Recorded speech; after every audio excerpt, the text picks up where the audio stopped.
Hello all, कसे आहात सगळे? मागच्या व्हिडिओमध्ये विचार मंथनासाठी एक प्रश्न ठेवला होता आपण की जर एखाद्या बॉर्डरलाईन व्यक्तिमत्वाच्या व्यक्तींना तो बॉर्डरलाईन व्यक्तिमत्व दोषांच्यावरचा व्हिडिओ पाहिला तर त्या व्यक्तीच्या काय प्रतिक्रिया असू शकतात. मी सांगू, ते व्हिडिओ पाहताना ते अत्यंत भावुक व्हायची शक्यता जास्त असेल. हो, हे माझ्याबद्दलच आहे, मला कोणीच समजून घेत नाही, या व्हिडिओमधल्या डॉक्टरला बरोबर समजलं मी कसा आहे ते. याने त्यांना प्रचंड रडू येऊ शकेल किंवा ते स्वतःला अतोनात दोष देऊ लागतील. पण थोड्याच वेळात त्यांचा मूड बदलला की ते या माहितीकडे पूर्णपणे दुर्लक्ष करून टाकतील. नमस्कार मंडळी, मी डॉक्टर चारुदत्त कुलकर्णी, मानसोपचार तज्ज्ञ, सांगलीहून. अवघड माणसं आणि आपण या मालिकेतला हा 5वा व्हिडिओ. आजच्या एपिसोडचं नाव शब्दांशिवाय वार. तुम्हाला झारीतल्या शुक्राचार्यांची गोष्ट माहिती आहे का? अगदी थोडक्यात सांगतो. शुक्राचार्य राक्षसांचे गुरु असतात. एका कार्यक्रमामध्ये त्यांना काही कारणांच्यासाठी झारीतून पाणी बाहेर पडू द्यायचं नसतं. तर ते काय करतात, तर एका छोट्या किड्याचं रूप घेऊन झारीच्या आउटलेट म्हणजे तोंडापाशी जाऊन बसतात आणि ते आउटलेट बंद करून पाणी बाहेर पडू देत नाहीत. अशी ती कथा आहे. आजचे आपले नायक तसेच आहेत. हे लोक एखादं काम त्यांना करायचं नसेल किंवा त्यांना तुमचं काही आवडलं नसेल तर तोंडावरती कधीच नाही म्हणणार नाहीत, पण तुमचं कामही ते करणार नाहीत. सायकॅट्रीमध्ये यांना पॅसिव्ह ॲग्रेसिव्ह व्यक्तिमत्व असं म्हणतात. मानसशास्त्रामध्ये या साच्याला अधिकृत मान्यता द्यावी नाही द्यावी याबद्दल विचार विनिमय चाललाय, पण आपल्याला तर खूप ठिकाणी भेटतात ही मंडळी. ही माणसं आपला राग शब्दातनं नाही तर टाळाटाळ आणि विसरभोळेपणा ही शस्त्र वापरून काढतात. आज आपण या छुप्या युद्ध प्रकाराचा अंदाज घेऊया. पहिली गोष्ट आपण अतुलची बघूया. अतुल ज्यावेळेला नोकरीला लागला तेव्हा तो बॉसचा सगळ्यात आवडता मुलगा होता, कारण तो कधीच वाद घालायचा नाही. पण गेल्या 10 वर्षामध्ये अतुलनं कंपनीमध्ये स्वतःची पत नाही टिकवली. त्याला जर वाटलं की टीममध्ये त्याला महत्त्व मिळत नाही आहे तर तो जाहीरपणे तक्रार करण्याऐवजी इंटेन्शनल इनइफिशियन्सी म्हणजे मुद्दामून अकार्यक्षम वागतो. म्हणजे नियमांच्या वरती बोट ठेवायचं, जाणीवपूर्वक स्लो काम करायचं. एकदा कंपनीचं खूप मोठं टेंडर भरायचं होतं. अतुलला वाटलं की या कामाचं त्याला हवं तेवढं क्रेडिट त्याला मिळालं नाही, तर त्यानं काय करावं, तर टेंडरच्या फाईल्स अपलोड करायच्या शेवटच्या बरोबर 10 मिनिटात तो चक्क वॉशरूममध्ये जाऊन बसला आणि बाहेर आल्यानंतर एकदम निष्पाप चेहरा करून म्हणतो कसा, अरे माझं पोट बिघडलं होतं, मला वाटलं होतं फाईल्स आपोआप सबमिट होतील. कंपनीचं प्रचंड नुकसान झालं, पण कोणाकडेच पुरावा नव्हता की त्यानं हे मुद्दाम केलंय. आज वयाच्या 40व्या वर्षी अतुलकडे टॅलेंट असूनही तो एका सामान्य पदावरती अडकून पडलाय, कारण लोक आता त्याच्यावरती विश्वास ठेवायला घाबरतात. अतुलच्या स्वभावाची मुळं त्याच्या लहानपणात होती. बालपण त्याचा एका अतिशय कडक आणि शिस्तप्रिय वडिलांच्या सावलीत गेलेलं. लहानपणी त्याला नाही म्हणायची मुभास नव्हती. तिथंच त्यानं शिकून घेतलं की प्रकट विरोध करणं धोक्याचं असतं, पण छुपा विरोध करणं सुरक्षित असतं. आता आपण समीरची गोष्ट बघूया. समीरच्या आयुष्याची गोष्ट सुद्धा एका सायलेंट ट्रीटमेंटवाल्या घरात सुरू झाली.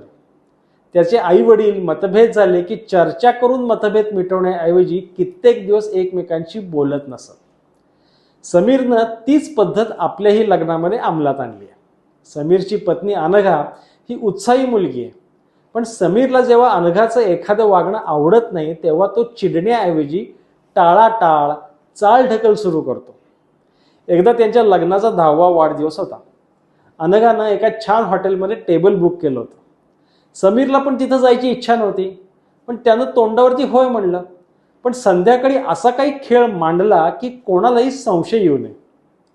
आधी त्यानं ऑफिसमधनं निघायला उशीर केला, मग वाटेत पेट्रोल संपलं म्हणून गाडी थांबवली.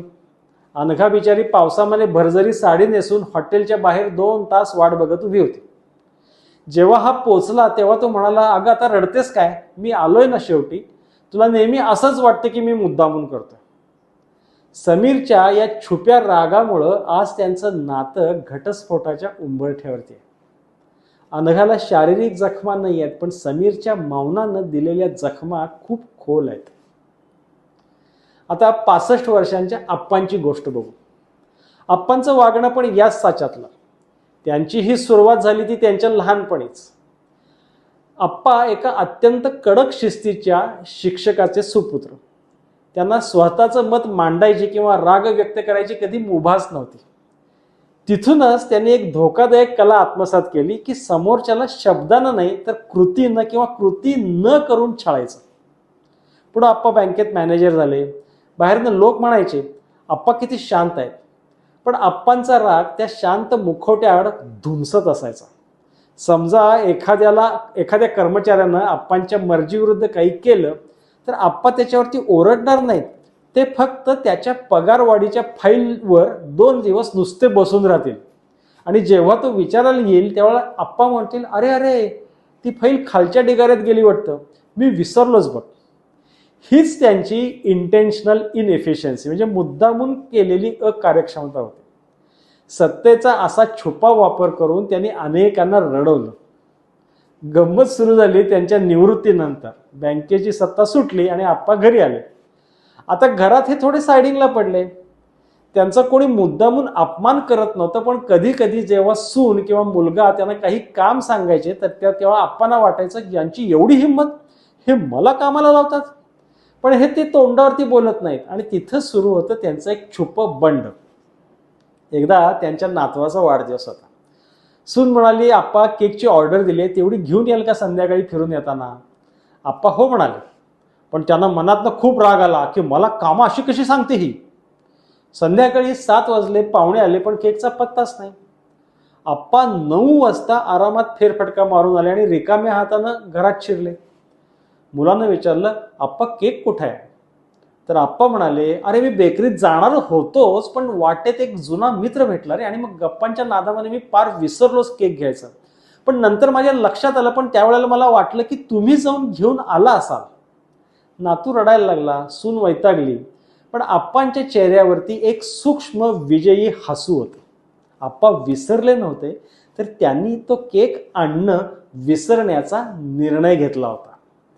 आप्पांचा हा सिलेक्टिव्ह विसरभोळेपणा आणि टाळाटाळ ही त्यांची शस्त्र आहेत. त्यांना वाटतं की यातून आपली सत्ता टिकेल. मंडळी, डायग्नोस्टिक आणि स्टॅटिस्टिकल मॅन्युअलचे निकष जरी आधुनिक वर्गीकरणामध्ये याला आपण हे अदर स्पेसिफाईड पीडीमध्ये ठेवलेलं असलं तरी हे 6 निकष महत्त्वाचे आहेत. यातलं पहिलं की कामात दिरंगाई, म्हणजे हो करतो म्हणत काम शेवटपर्यंत टाळायचं. दुसरं, मुद्दाम अकार्यक्षमता दाखवायची, काम अशा पद्धतीनं करायचं की ते दुसऱ्यालाच पुन्हा करावं लागेल. तिसरं, गैरसमजाची सबब सतत पुढं करायची की मला वाटलं तू तसं म्हणशील म्हणून जबाबदारी झटकायची. चौथं, मत्सरी वृत्ती, म्हणजे इतरांच्या प्रगतीवरती मनातल्या मनात जळायचं. 5वा, सत्तेचा विरोध, म्हणजे बॉस किंवा घरातल्या मोठ्यांचा छुप्या पद्धतीनं विरोध करायचा. 6वं, सारखं रुसायचं, तोंड फुगून बसायचं, काहीही न सांगता सायलेंट ट्रीटमेंट द्यायची. आता नातेवाईकांच्या करता काय सर्व्हायवल मंत्र? जर तुमच्या घरात किंवा ऑफिसमध्ये एखादा अतुल, समीर किंवा आप्पा असतील तर काय करायचं ते बघू आपण. पहिली गोष्ट, रागवू नका. Don't lose your temper. त्यांना तुमची चिडचिड बघून एक प्रकारचं विकृत समाधान मिळतं, त्यामुळे तुम्ही शांत राहा, त्यांचा डाव ओळखा. दुसरी गोष्ट, स्पष्ट आणि लेखी संवाद करा. लवकर कर म्हणण्यापेक्षा आज संध्याकाळी 5 वाजेपर्यंत काम पूर्ण कर असं स्पष्ट सांगा. शक्य असल्यास व्हॉट्सॲप किंवा मेलवरती मेसेज पाठवा, जेणेकरून मी विसरलो म्हणायला जागा राहणार नाही. तिसरी गोष्ट, थेट प्रश्न विचारा. जर तुम्हाला जाणवलं की ते मुद्दामून उशीर करतायत तर शांतपणे विचारा, तुला हे काम करायची इच्छा नाही आहे का? असल्यास तसं सांग, आपण दुसरा पर्याय शोधू. त्यांना त्यांच्या भावना थेट व्यक्त करायला भाग पडा. आणि चौथी महत्त्वाची गोष्ट, परिणाम त्यांना भोगायला द्या. म्हणजे जर आप्पांनी केक आणला नाही तर त्यांच्यासमोर नातवाची अशी समजूत काढा की अरे आप्पा आज विसरले, उद्या ते 2 केक आणतील, आजचा आणि उद्याचा 2-2 केक कापू द्या, मज्जा येईल. जेव्हा त्यांच्या चुकीच्या वागण्याचे परिणाम त्यांना स्वतःला भोगायला लागतात तेव्हाच त्यांचं हे छुपं युद्ध कमी व्हायचे चान्सेस वाढतात. तर मंडळी, हा होता पॅसिव्ह ॲग्रेसिव्ह साचा. हे लोक मुळात असुरक्षित असतात. त्यांना भीती वाटत असते की राग व्यक्त केला तर माणसं दुरावतील. त्यांना उपचारांच्या मध्ये असर्टिव्हनेस ट्रेनिंगची गरज असते. या असर्टिव्हनेस ट्रेनिंगमध्ये त्यांना ओपन कम्युनिकेशन, आपल्या भावना कशा व्यक्त करायच्या, इतरांचा आदर करत ठामपणा कसा दाखवायचा याचं ते ट्रेनिंग असतं. आता नेहमीप्रमाणे आपलं विचार मंथन, आपला नेहमीचाच प्रश्न. हा व्हिडिओ अशा पॅसिव्ह ॲग्रेसिव्ह स्वभावाच्या व्यक्तीनं पाहिला किंवा कोणी त्यांना मुद्दामून पाठवला तर काय असेल त्यांची रिॲक्शन? तुमचा काय अंदाज, काय देतील ते रिॲक्शन? खाली कॉमेंट्समध्ये नक्की सांगा. पुढच्या व्हिडिओमध्ये मी याचं उत्तर देईनच, शिवाय अजून एका अवघड नवीन माणसाची ओळख पण करून देईन. तर मग पाहत रहा अवघड माणसं आणि आपण. धन्यवाद.